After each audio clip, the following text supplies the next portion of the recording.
आपके साथ मैं अदिति त्यागी हूं। तो अब तक जितनी वैक्सीन देश और दुनिया में उपलब्ध है, आप जानते ही हैं, वो कारगर साबित हुई है। लेकिन दुनिया भर में वायरस और वैक्सीन पर हर दिन एक नई रिसर्च हो रही है। बनारस हिंदू विश्वविद्यालय यानी BHU के नाम से भी आप उसे जानते हैं, 5 वैज्ञानिकों ने वैक्सीन पर एक रिसर्च स्टडी की है। अब इस रिसर्च स्टडी में जो बातें सामने आई हैं वैक्सीन को लेकर, उन्हें जानना आपके लिए बहुत ज्यादा जरूरी। सबसे पहले तो ये स्पष्ट कर दे, ये पायलट स्टडी है, इसे 20 लोगों पर किया गया है। इस स्टडी में नेचुरल एंटीबॉडी के रोल पर कुछ चौंकाने वाले नतीजे आए हैं जो हम आपके साथ साझा कर रहे हैं। कोरोना से ठीक होने वाले लोगों में वैक्सीन की एक डोज से 10 दिन के अंदर एंटीबॉडीज बन गई और जिन्हें कोरोना संक्रमण नहीं था उनमें दोनों डोज के 21 से 28 दिन में एंटीबॉडीज बने। प्रधानमंत्री मोदी को वैक्सीन के नतीजों के बारे में चिट्ठी लिखकर बताया गया है और ये सुझाव भी दिया गया है कि कोरोना से ठीक होने वालों के लिए एक डोज ही अनिवार्य रखी जाए, जिससे ज्यादा लोगों तक वैक्सीन भी पहुंच पाएगी और वैक्सीन का संकट भी कम हो जाएगा। रिसर्च स्टडी में शामिल 2 प्रोफेसर्स हमारे साथ हैं, साथ ही कुछ डॉक्टर्स भी हैं। लेकिन जो सवाल है, जो आपके जहन में भी होगा, जो हमारे जहन में भी है, वो सवाल यही है कि कोरोना से ठीक होने के बाद क्या वैक्सीन की एक डोज ही काफी है? अब आपको बता देते हैं, हमारे साथ डॉक्टर नवनीत सूद हैं, श्वास रोग विशेषज्ञ हैं।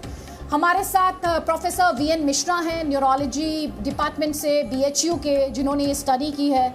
हमारे साथ एसोसिएट प्रोफेसर अभिषेक पाठक हैं और हमारे साथ डॉक्टर संजय राय हैं, रिसर्चर हैं, कोवैक्सीन के ट्रायल में वो शामिल रहे हैं। डॉक्टर राहुल भार्गव हैं, सीनियर कंसल्टेंट हैं फोर्टिस अस्पताल के। लेकिन सबसे पहला सवाल मेरा डॉक्टर मिश्रा आपसे है, क्योंकि आपकी ये स्टडी है, 20 लोगों पर ये ट्रायल है। एक अहम सवाल यही है कि 20 लोगों पर जो ट्रायल किया गया वो वैक्सीन को लेकर एक बड़ा चौंकाने वाला खुलासा इस लिहाज से करा है कि जिन लोगों को ये इन्फेक्शन हो चुका है, उनके शरीर में ऑलरेडी एंटीबॉडीज हैं और उन्हें सिर्फ एक डोज की ज़रूरत है। इसका और आधार क्या है, साइंटिफिक तौर पर मैं समझना चाहूँगा।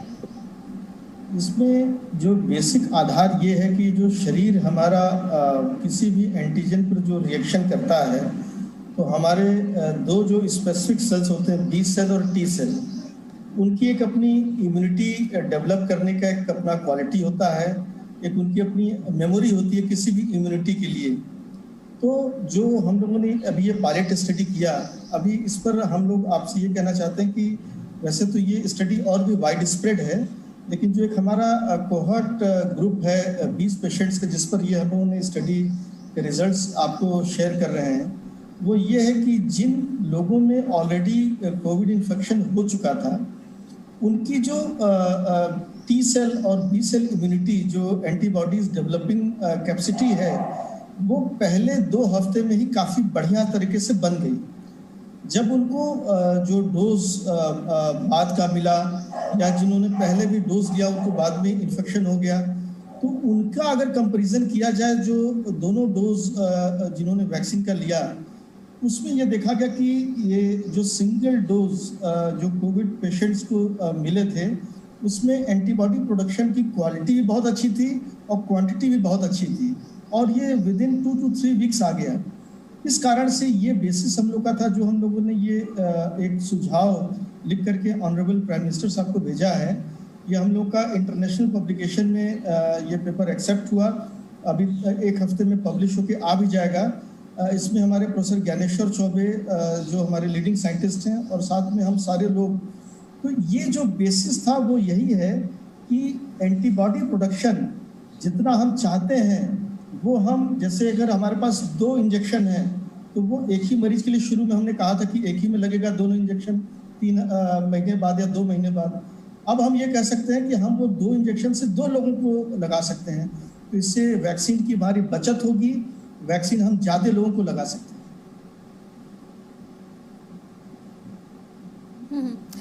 प्रोफेसर पाठक, यहाँ पर सवाल ये भी है, 20 लोगों पर ये ट्रायल, हम ये भी देख रहे हैं कि कोविड जो है वो अलग बॉडीज को अलग तरीके से अटैक कर रहा है।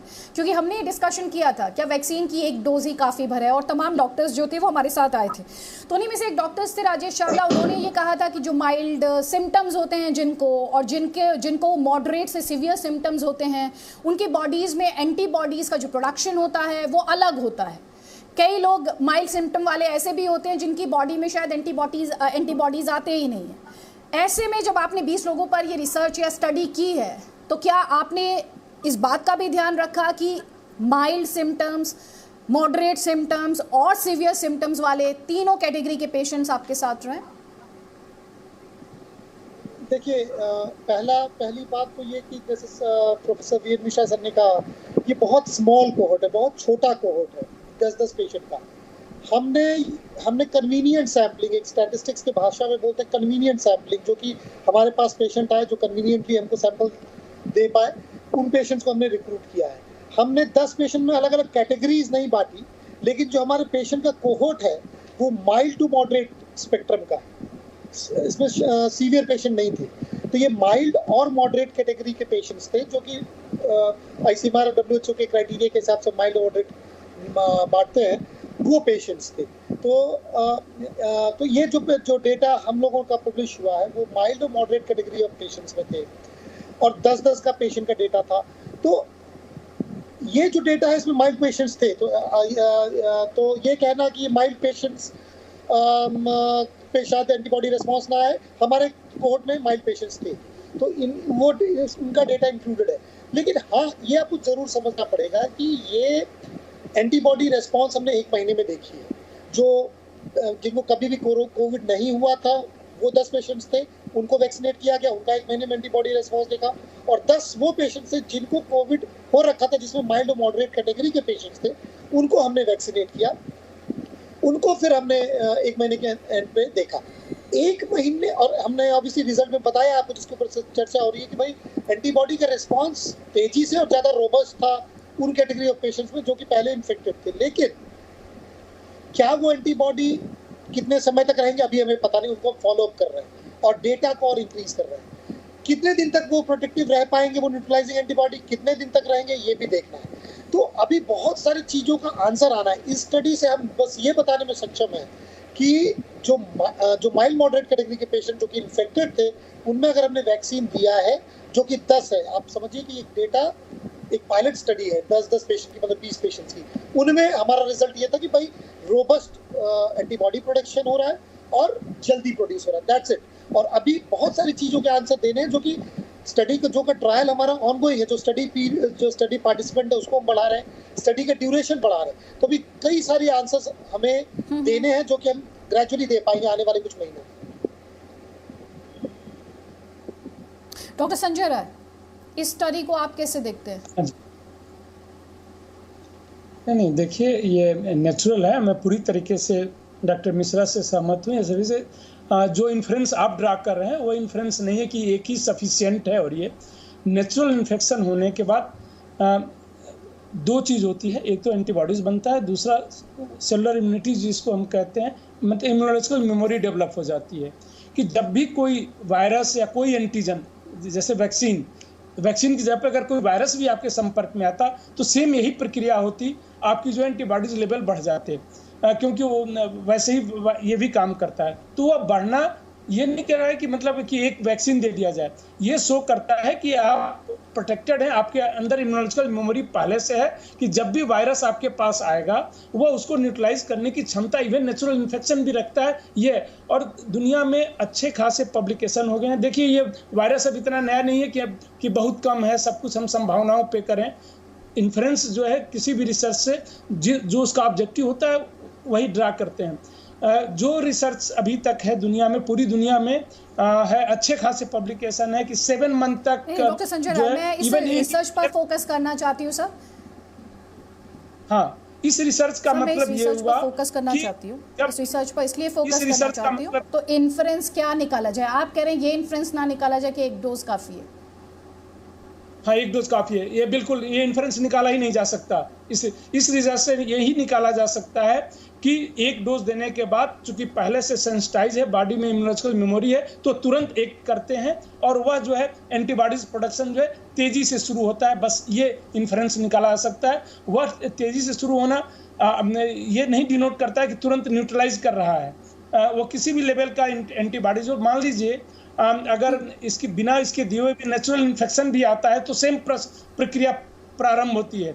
वह भी ऐसे ही न्यूट्रलाइज करता है, इम्यूनोलॉजिकल मेमोरी से बॉडी उसको रिकॉग्नाइज करता है और फिर जो है एंटीबॉडीज बनाता है और उसको न्यूट्रलाइज कर देता है जो भी वायरस आता है, उस समय भी प्रोडक्शन होगा। तो कोई भी एंटीजन आएगा तो उसका प्रोडक्शन होगा और सेम प्रक्रिया इसी तरीके से होगा। इसलिए जो है, और ये इम्पॉर्टेंट है, इस टाइप के एविडेंसेस हैं, और जितना ही साइंस में जुड़ता जाएगा उतना अच्छा रहेगा। और ये और भी प्रूफ करता है कि नेचुरल इन्फेक्शन जो है प्रोटेक्ट कर रहा है, हमें बेटर प्रोटेक्शन दे रहा है। ठीक है डॉक्टर नवनीत सूद, अब हम वैक्सीन को लेके काफ़ी कंफ्यूजन भी रही है, वैक्सीन को लेके काफ़ी हेजिटेंसी भी रही है। हमने देखा जब तक सेकंड वेव नहीं आई, बहुत सारे लोग थे जिनके मन में वैक्सीन को लेकर हेजिटेंसी थी। उसके बाद हमने देखा एक डिबेट छिड़ गई कि किसको कब, जो 2 डोज है उनमें गैप कितना होना चाहिए। फिर हमने ये डिबेट देखी कि जब आपको इन्फेक्शन हो जाता है तो उसके बाद एंटीबॉडीज़ कितने टाइम तक रहती हैं। अब हम ये सुन रहे हैं कि वैक्सीन के मुकाबले जब इन्फेक्शन होता है तो एंटीबॉडीज़, और फिर वो ये जो पूरी स्टडी है उसके हिसाब से आपके इन्फ्रेंसेस क्या क्या हैं? देखिए, इम्यूनिटी खाली एंटीबॉडी से नहीं होती। पहली बात तो ये, इम्यूनिटी के 2 पार्ट्स होते हैं, एक सेलुलर इम्यूनिटी होती है, एक ह्यूमरल इम्यूनिटी। ये जो एंटीबॉडी है वो हमारी ह्यूमरल इम्यूनिटी को इंडिकेट करती है। बात जहाँ तक रही कि वैक्सीनेशन और इन्फेक्शन में क्या फर्क है, फर्क इतना ही है कि एंटीबॉडी तो दोनों ही प्रोड्यूस करेंगे, कोई डाउट नहीं है उसमें। जहाँ तक वैक्सीनेशन की बात है, मेरे ख्याल से ये सब अब मेरे ख्याल काफी लोगों का वो जो हेजिटेंसी थी पहले, या जो हिचक थी कि मैं वैक्सीनेशन नहीं लगवाऊंगा, वो बियॉन्ड डाउट प्रूव हो चुका है कि वैक्सीनेशन लगवाना तो जरूरी है। अगर आप अभी भी डेटा निकालें तो जो हेल्थ केयर वर्कर्स इन्वॉल्व होने चाहिए थे इस वेव में, उतने number of health care workers involve नहीं हुए, क्योंकि या नहीं हुए या हुए भी तो बहुत सिविरिटी उसकी कम हुई। तो वैक्सीनेशन आपका ये है कि डेफिनेटली आपकी सिविरिटी को तो कम कर ही रहा है, there is no doubt about it. और जो बाकी बात है, जहाँ तक कि आपको अगर इन्फेक्शन हुआ है तो आपकी नेचुरली एंटीबॉडीज प्रोड्यूस हुई हैं, 2 मंथ 3 मंथ 4 मंथ, वो हर किसी की सब्जेक्टिव चीज है। तो वैक्सीनेशन को आप उस केस में डिले कर सकते हैं, क्योंकि जो काम वैक्सीनेशन ने करना है वो आपके इन्फेक्शन ने कर दिया है, कुछ समय के लिए एटलीस्ट। अब बात ये है कि वैक्सीनेशन के अलग अलग प्लेटफॉर्म्स होते हैं, तो बहुत सारी चीजें जो है वो म्यूटेशन के ऊपर भी चेंज होती हैं कि स्ट्रेन जो है वो म्यूटेट कर गया। अब उससे वैक्सीनेशन इम्पोर्टेंट है कि एंटीबॉडी इम्पोर्टेंट है ना? तो ऐसा है कि एंटीबॉडी अगर आपके अंदर है तो दोबारा आपको इन्फेक्शन नहीं होगा, ऐसा भी कोई नहीं है। बहुत सारे पेशेंट्स थे जिनकी एंटीबॉडीज थी बट उनको फिर भी री इन्फेक्शन हुआ, और ना ही ऐसा है कि वैक्सीनेशन लोगे तो आपको इन्फेक्शन नहीं होगा। बट डेफिनेटली ये चीजें इन दोनों केसेस में आपकी एक लेवल ऑफ इम्यूनिटी डेफिनेटली बनती है, और जो हम मेजर करते हैं वो सिर्फ एंटीबॉडी से कर रहे हैं। एक टी सेल इम्यूनिटी भी होती है, वो तो हम अभी देख नहीं रहे हैं, उस चीज का रिसर्च अभी और आगे जाएगा। डॉक्टर भार्गव, जब हम यहाँ पर अब डिस्कशन कर रहे हैं, अभी एक इम्पॉर्टेंट पॉइंट डॉक्टर सूद ने उठाया कि ऐसा भी नहीं कि आपने वैक्सीन ले ली तो इन्फेक्शन नहीं होगा, और अगर आपकी एंटीबॉडीज़ में है, आपकी बॉडी में एंटीबॉडीज़ हैं तो आपको री इन्फेक्शन नहीं हो सकता। ये इम्पॉर्टेंट पॉइंट है। ऐसे में हम वैक्सीन को लेकर इतनी दुविधा की स्थिति, बहुत ही कन्फ्यूजन की स्थिति, पहले अगर आपको इन्फेक्शन हो गया तो उसके 1 महीने बाद आप वैक्सीन की डोज ले सकते हैं, अब उस मार्जिन को बढ़ा दिया गया। इसके फॉर सर्टेन जो फैक्ट्स हैं कि आप हमारे दर्शकों के साथ वो साझा कर सकते हैं, क्योंकि इतने सारे बदलाव हैं। मैं मानती हूँ ये एक ऐसा पेंडेमिक है जिसे लेकर सिचुएशन अनफोल्डिंग है, लेकिन बहुत कंफ्यूजन की भी स्थिति है। देखिए, आपने बहुत ही अच्छा टॉपिक उठाया। अब आप 30 सेकंड्स में आराम से सुनिएगा, सारे स्पीकर्स को एक एक डेटा दिखाऊंगा मैं। एक सिंपल बात है, ये सारा डेटा पब्लिक डोमेन में अवेलेबल है, जो आज बीएचयू की स्टडी हुई है।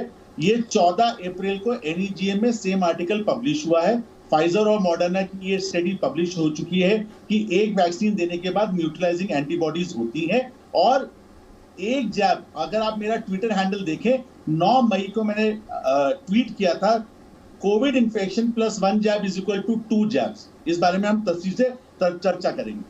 मेरा स्टेटमेंट सिंपल सा ये है कि अभी आपको 2 डोज लेने की आवश्यकता है, जब तक ये लार्जर कोहॉर्ट में प्रूव नहीं होता। ये स्टडी जो आपको प्रूव करती है, वो ये प्रूव करती है कि आप 3 महीने तक आराम से वेट कर सकते हैं अगला जैब लेने के लिए, सो दैट आपको वैक्सीन जो कमी है उसको पूरा कर पाए।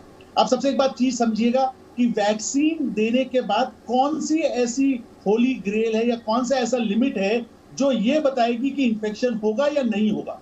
बहुत अच्छी बात कही। पहला एक न्यूट्रलाइजिंग पेपर आया जो आया 5 मई को नेचर में, जिसने पहली बार ये बताया कि न्यूट्रलाइजिंग एंटीबॉडी अगर 50% होती है तो वो 80% रिस्पॉन्स देती है, और अगर वो 20% से नीचे आती है तो आपका रीइंफेक्शन का रेट बढ़ जाता है। रीइंफेक्शन का मतलब ये कि over a period of time आपकी एंटीबॉडी की क्षमता कम होती जाएगी और आपको रीइंफेक्शन के चांसेस बढ़ जाएंगे। उसका मापदंड न्यूट्रलाइजिंग एंटीबॉडी है। इसके बाद पिछले हफ्ते मतलब 3 दिन पहले 27 तारीख को एक वॉशिंगटन पोस्ट के हवाले से एक खबर आई कि कनाडा में 20 लोगों का बोन मैरो करके long term memory B cell देखे गए। तो उन्होंने कहा हो सकता है कि न्यूट्रलाइजिंग एंटीबॉडी खत्म हो जाए, उसके बाद भी आपको लॉन्ग टर्म में एंटीबॉडी बनने की क्षमता हो, क्योंकि लॉन्ग टर्म बी सेल बन चुका है। तो लोगों के लिए बड़ा कंफ्यूजन हो गया, क्योंकि लोग ये जानना चाहते हैं कि मैं दूसरा जैब कब लगाऊं या ना लगाऊं। अभी आपको दोनों जैब लगाना आवश्यक है। दूसरे जैब के बाद न्यूट्रलाइजिंग एंटीबॉडी क्या 6 महीने बाद नीचे आएगी? हो सकता है कि आपको बूस्टर की डोज की आवश्यकता पड़ेगी, पर रिसर्च उस तरफ आगे बढ़ रही है। क्यों? क्योंकि अमेरिका में पहला टीका दिसंबर में लगा था और जून का महीना आ रहा है, जो ये बताता है 6 से 7वें महीने तक आते आते न्यूट्रलाइजिंग एंटीबॉडी कम होने लगती है। तीसरी इंपॉर्टेंट पॉइंट, एक अफ्रीका से मॉडर्ना की स्टडी आई जिसने ये कहा कि अगर वेरिएंट भी आता है और आप वेरिएंट के अगेंस्ट में बूस्टर लगाते हो तो आपको बूस्टर वेरिएंट के अगेंस्ट बचा पाएगा। तो ये जो कोहार्ट स्टडी हुई, मैं इसके लिए कांग्रेचुलेशन देना चाहूंगा। ज्ञानेश्वर जी ने बहुत अच्छी स्टडी करी है, बट इसका लॉन्ग टर्म फॉलोअप ज्ञानेश्वर जी बहुत जरूरी है, क्योंकि 3 महीने पे आपको ये प्रूव करना पड़ेगा कि नेचुरल इन्फेक्शन प्लस 1 जैब और 2 जैब्स की नेचुरल इम्यूनिटी और न्यूट्रलाइजिंग एंटीबॉडी की स्लोप क्या है, वो किस तेजी से नीचे गिरती है और क्या वो कोहार्ट में रीइंफेक्शन कराती है। इसके बाद हम श्योर हो पाएंगे कि हमें 2 जैब चाहिए या 1 जैब चाहिए। पर जब तक आती है, क्योंकि आपके दर्शक सुन रहे हैं, कंफ्यूजन अपने दिमाग से हटा दीजिए। आपको अभी 2 जैब चाहिए, 2 टीके लगाने हैं। हाँ, इन्फेक्शन के बाद 3 महीने तक आप जाके टीका लगा सकते हैं। ये प्रूवन है। लैंसेट में भी, एनईजीए में भी 2 बहुत अच्छे आर्टिकल हैं जो 5-5 हजार लोगों पे स्टडी है। तो सिंपल मुद्दा है, रिसर्चर का अपना काम है, जनरल पब्लिक के लिए जो आई है उस पे 2 टीका आवश्यक है। जी डॉक्टर भार्गव। डॉक्टर मिश्रा एक बार फिर से उसी स्टडी पर वापस लौटते हैं, पायलट स्टडी पर। उसमें एक तो ये कि माइल्ड से मॉडरेट सिम्टम्स थे जिन पेशेंट्स पर ये स्टडी की गई है। साथ ही लगातार हमने देखा है कि कोमॉर्बिडिटीज़ की बहुत बात हुई है, कोमॉर्बिडिटीज़ की बात हुई है। तो ऐसे में आपके पास जो पेशेंट्स थे, क्या उनमें ये थी और उन पर आपने किस तरह का इम्पैक्ट देखा? सबसे पहले मैं ये कंफ्यूजन दूर कर दूं कि ऐसा हम लोगों ने भी नहीं कहा कि आप 2 डोज अभी मत लगाइए। ये हम लोगों ने रिकमेंडेड किया है ऑनरेबल प्राइम मिनिस्टर को कि वाइडर स्टेट पूरा देश को लेकर के एक बड़ा कोहार्ट हमारे साथ डॉक्टर संजय राय हैं जो ऑल इंस्टीट्यूट के पीएचडी डिपार्टमेंट से, उन्होंने कोविड के एपिडेमियोलॉजी भी काफ़ी काम किया है। तो हम लोगों ने ऑनरेबल प्राइम मिनिस्टर को अनुरोध किया। जो बात आप कह रहे हैं कि कोमॉर्बिडिटीज की, तो मैं आपको एक बात ये बताना चाहता हूँ कि जो हमारी स्टडी है ये अभी एक लॉन्ग टर्म स्टडी है। अभी हमारी 3 महीना, 6 महीना और 9 महीना की डाटा अभी आने वाले हैं। इसमें हम लोगों ने ये भी देखा कि जो कोमॉर्बिडिटीज हैं इसका कोई बहुत ज़्यादा असर इम्यूनिटी पर नहीं हमको दिखा। हम लोग को ये दिखा कि जो इम्यूनिटी जो डेवलप हुई, अगर पहले इन्फेक्शन में इम्यूनिटी डेवलप हो गई है तो 1 डोज के बाद वो इम्यूनिटी परसिस्ट कर रही है। दूसरा, जब हम बात करते हैं किसी भी इन्फेक्शन की, तो जैसे अभी हमारे सर बता रहे थे कि लॉन्ग टर्म मेमोरी, उसी लॉन्ग टर्म मेमोरी के बेसिस पर ये पहला पेपर है जो अपने कंट्री के पॉपुलेशन डाटा का है। जो अभी तक हमने लैंसेट के पेपर को कोट किया या वॉशिंगटन पोस्ट पर हमने जो नेचर पेपर को बता रहे हैं, तो वो अभी अपने कंट्री के पॉपुलेशन में पहला स्टडी है जो हमारा प्रोजेक्शन कर रहा है कि हमारे पास सफिशिएंट एंटीबॉडी उन 1 डोज से ही आ जा रहे हैं। तीसरी पॉइंट जो बहुत इम्पोर्टेंट है वो ये है कि हमारे देश में एक बहुत अलग तरीके का जो बायोडाइवर्सिटी देखा जा रहा है। जैसे हमारे कुछ ग्रुप है पेशेंट के जो भी पब्लिश करने वाले हैं अभी हम लोग, उसमें दोनों डोज जिसको लग गए हैं उसमें भी एंटीबॉडी प्रोडक्शन लॉन्ग टर्म अभी हमने करीब 3 महीने में देखा, कुछ में 2 महीने में आए, कुछ में भी 3 महीने में भी डेवलप नहीं हुए। तो ये कुछ बायोडाइवर्सिटी है, जेनेटिक मेकअप है, इस सब को डिस्कस करना अभी कंफ्यूजन और क्रिएट करेगा। अभी ये लॉन्ग टर्म प्रोसेस है, अभी पब्लिश होने दीजिए, फिर और इस पर चर्चा करेंगे।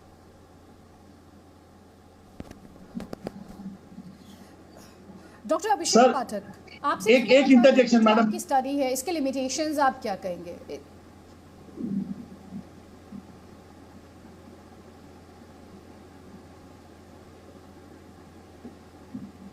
मैडम डॉक्टर भार्गव मैं आपको फ्लो दूंगी सर। एक बार स्टडी को लेके मैं थोड़ा सा क्लैरिटी चाह रही हूँ सर। आप डॉक्टर पाठक के बाद अपनी बात रख सकते हैं सर, प्लीज।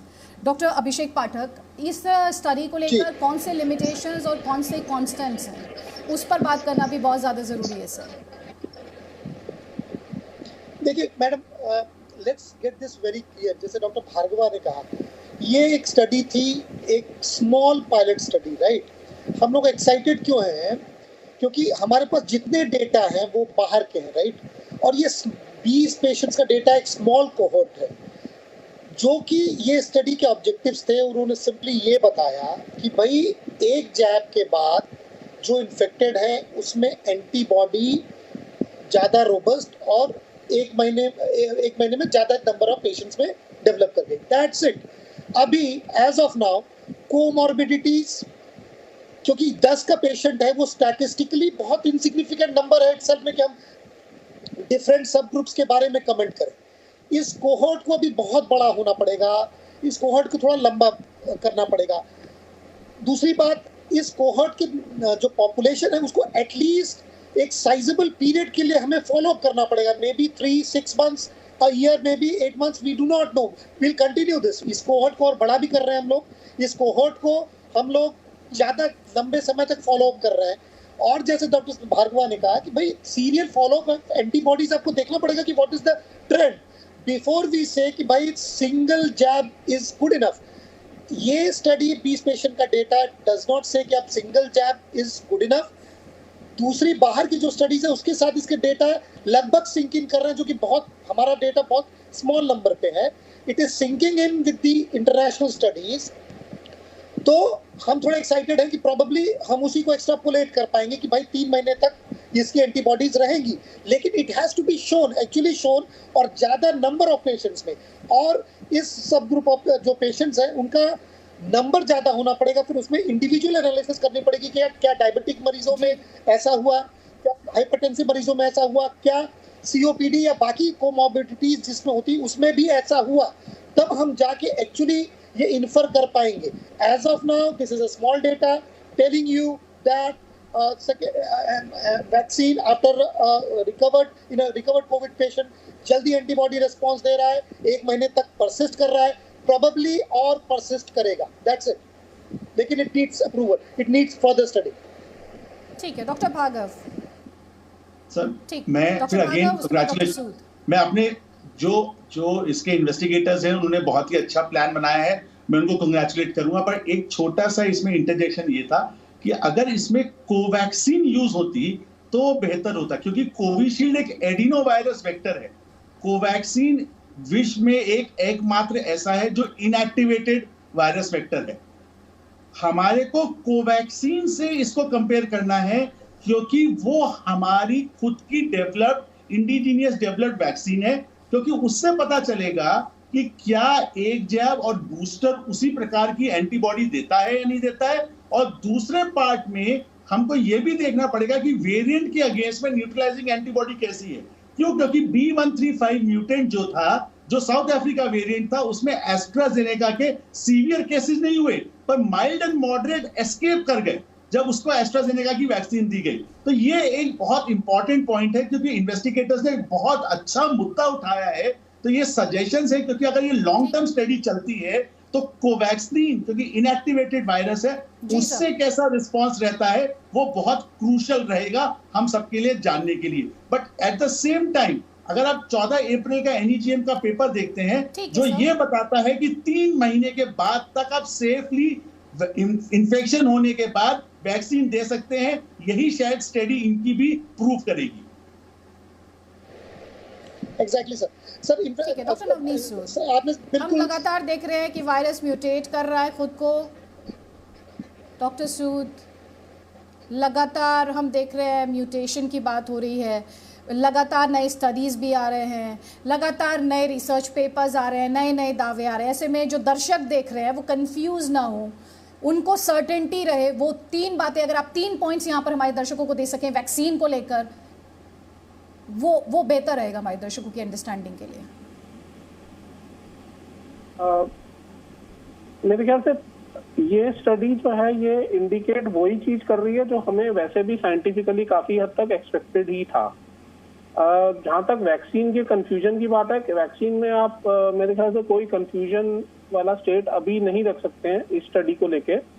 अभी आप यही कर सकते हैं कि आपको अगर वैक्सीन एक जैब लगा है फिर आपको इन्फेक्शन हो गई है तो जैसे बाकी मेरे को पैनलिस्ट ने बोला है उसके आप 2 या 3 महीने तक आप वेट कर सकते हैं और उसके बाद नेक्स्ट जैब ले सकते हैं till some other further studies do tell me कि मेरे को वैक्सीन लेना ही नहीं है या फिर मेरे को बूस्टर डोज लेना है जो दूसरे म्यूटेंट्स के अगेंस्ट काम करेगा। अभी ये बहुत छोटी स्टडी है, बहुत कम म्यूटेंट्स से कैसे एक्ट करेगी कैसे नहीं करेगी वो भी इनकम्प्लीट है स्टडी में। और जैसे बाकियों ने बोला एक छोटा सिनेरियो है और टाइम भी कम है अभी इनका, तो अगर री इन्फेक्शन होना है तो 6 महीने बाद 1 साल बाद ये इनको फॉलो अप करना पड़ेगा। तब तक के लिए मेरे ख्याल से वैक्सीनेशन को वैसे ही कंटिन्यू करना है जैसे आप पहले करते हैं स्टडी के बावजूद। डॉक्टर जो वैक्सीन आपको पहले अभी लेना है। आपने कहा, sir sorry I am interrupting you, just one clarity जी, जस्ट वन क्लैरिटी। आपने कहा आपको 1 डोज लग गई, आपको इन्फेक्शन हो गया, उसके बाद आप 3 महीना इंतजार कर सकते हैं। जैसे आपने अगर कोई भी डोज नहीं लगवाया, आपको इन्फेक्शन हो गया, you can still wait for 3 months? Yes, you can. I think you can. For 3 months is a basically red herring है ना। अब वो बहुत ही वेरिएबल चीज है। बहुत सारे लोगों को 2 महीने में हो जाएगा, बहुत सारे लोगों को 4 महीने में भी एंटीबॉडीज रहेंगे। तो 3 months का कट ऑफ देना इज डिफिकल्ट, बट अब आपको किसी को कुछ कट ऑफ देना है तो मेरे ख्याल से 3 months इज गुड इनफ। आप तब तक वेट करें और उसके बाद आप फर्स्ट जैब लगवाएं। ठीक सर, ठीक, बहुत बहुत शुक्रिया डॉक्टर सूद आपका, professor V N Mishra, associate professor Abhishek Pathak, doctor Sanjay Rai और डॉक्टर राहुल भार्गव, बहुत बहुत शुक्रिया इस पूरी बातचीत के लिए, चर्चा के लिए और वैक्सीन को लेकर जो नए रिसर्च स्टडीज हैं और जो उनके रिवलेशंस हैं उन पर डिस्कशन के लिए। Presenting V News app available on Google Play and App Store. Download it now.